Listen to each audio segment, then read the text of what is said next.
Welcome to my channel. In this video, I will share with you how to install the Zalo app on iPhone. So step one, open the App Store on your iPhone, which is this blue icon. This is the App Store homepage. Now to search for the Zalo app, simply click on this search icon and then click on this search field. Type Zalo like this, then click on it, this one on the top,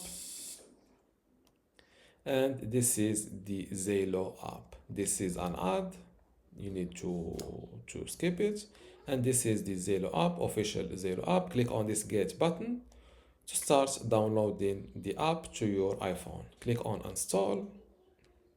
Sometimes they ask you for your iCloud password, fill it and hit install.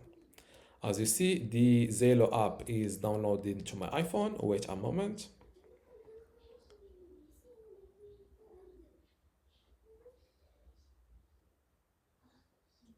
And once it is fully installed, click on open.